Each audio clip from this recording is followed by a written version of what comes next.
Dan apa yang saya ucapkan, Anda tidak butuh pendidikan apapun untuk mengerti. Karena saya hanya mengatakan, ini pesan dari Roh Kudus untuk gereja. Amin. Dan otomatis Anda akan, jika Anda percaya pesan ini, otomatis Anda akan amin. Tapi apakah perkataan ini hidup? Itu adalah yang berikutnya. Itulah hal yang berikutnya. Jadi di sini Anda bisa melihat betapa kita butuh pengetahuan. Amin. Karena tanpa pengetahuan umatku binasa. Tapi kita butuh lebih dari pengetahuan. Yang adalah pewahyuan. Sebab perbedaan antara Kain dan Habel, amin, adalah pewahyuan.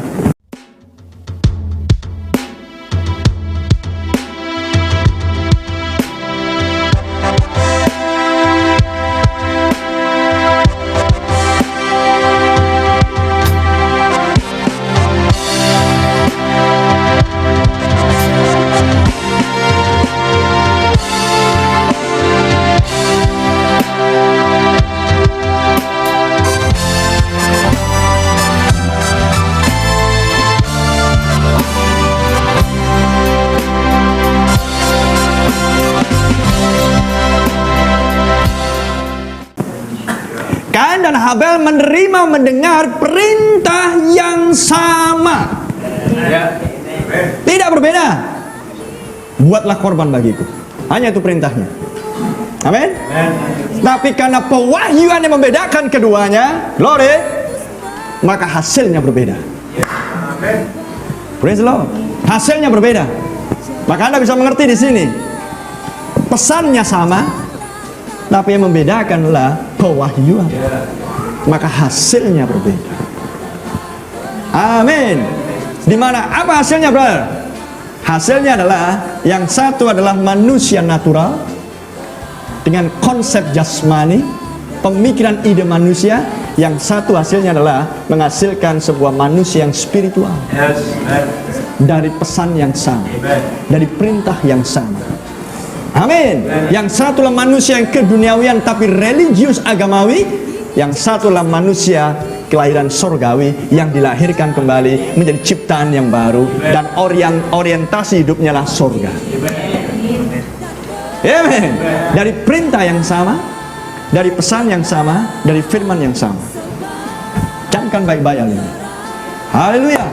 Pengetahuan kita butuh, karena tanpa pengetahuan umatku binasa. Tapi pewahyuan melampaui semuanya. Glory. Dan pewahyuan adalah sifatnya sesuatu yang datang dari Allah sendiri dan yang diberikan hanya kepada orang-orang tertentu.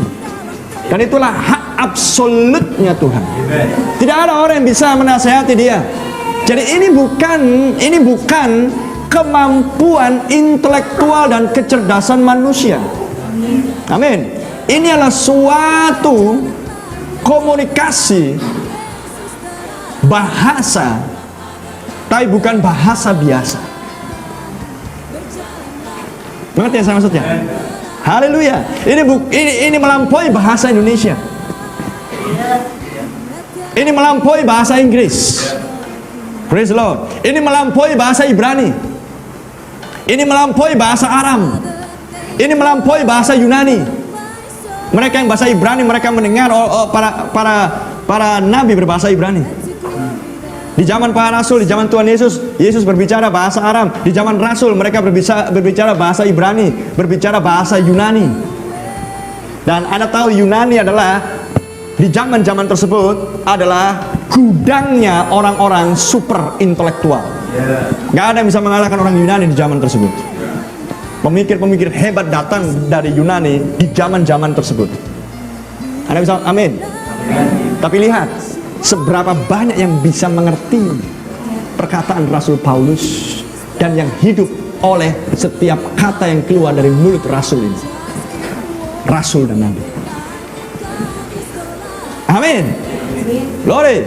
Berapa banyak dari orang Yahudi, haleluya, yang bisa mengangkat dengan jelas perkataan Petrus dan para rasul yang lain ketika mereka berbahasa Ibrani dalam khotbah-khotbah dan pengajar dan dalam tulisan mereka. Amin. Berapa banyak dari mereka yang mampu untuk melaksanakannya dengan benar dan menghasilkan produk hasil yang benar. Apa produknya? Kristus di dalamku. Ya atau tidak? Apakah Kristus? Apakah Roh Kudus? Roh Kudus adalah Kristus di dalam Anda. Karena hanya itu janjinya. Aku akan mengutus roh kebenaran, penghibur, penolong. Amin. Mata air, sumur, sungai kehidupan. Siapa dia? Roh Kudus. Tidak ada yang lain. Tidak ada oknum yang lain. Tapi banyak sebutan dia. Haleluya. Berapa banyak orang yang mendengar khotbah Yesus dengan bahasa yang sederhana yang ditangkap baik orang kaya, baik orang miskin, baik orang pandai, baik orang tidak terpelajar, baik orang yang penyamun, preman, pembunuh, bahkan yang orang intelektual, pelajar tata krama, baik orang yang tidak tahu tata krama. Bahasa Yesus ditangkap dengan mudah. Amin. Tapi berapa banyak dari mereka yang bisa memiliki Roh Kudus di akhir hidup mereka? Hanya segelintir. Jika Anda menangkap hal-hal ini, Lori, ini bukan soal bahasa biasa. Ini bukan soal barang siapa yang punya telinga adalah yang mendengarkan apa yang dikatakan Roh. Yang saya bacakan dalam hal ini dalam bahasa Indonesia. Mereka yang dalam bahasa Inggris mereka pakai kitab bahasa Inggris. Mereka yang bahasa Rusia mereka pakai kitab bahasa Rusia, dan seterusnya dan seterusnya. Tapi lihat berapa banyak yang mampu untuk betul-betul mendengar. Amen. Glory. Predestinasi. Amen. Dan siapa orang yang bakal mampu untuk mengajari Tuhan kita? Alkitab biasa mengatakan, siapa yang mau menasihati aku? Siapa yang menjadi penasehatku? Siapa yang mau menasihati aku? Siapa yang mau memberitahu aku? Amin. Glory. Ketika firman Tuhan berkata, sebelum keduanya itu lahir, aku mengasihi Yakub, aku membenci Esau. Siapa orang yang bisa menasihati dia? Dan itu bukan bicara tentang oknum. Itu bukan bicara oknum. Itu bicara bening. Itu bicara tentang dirinya sendiri. Di dalam dirinya ada atribut yang suatu hari kelak atribut ini diwujudkan dalam bentuk manusia. Maka yang satu bernama Yakub, yang ku kasih. Haleluya.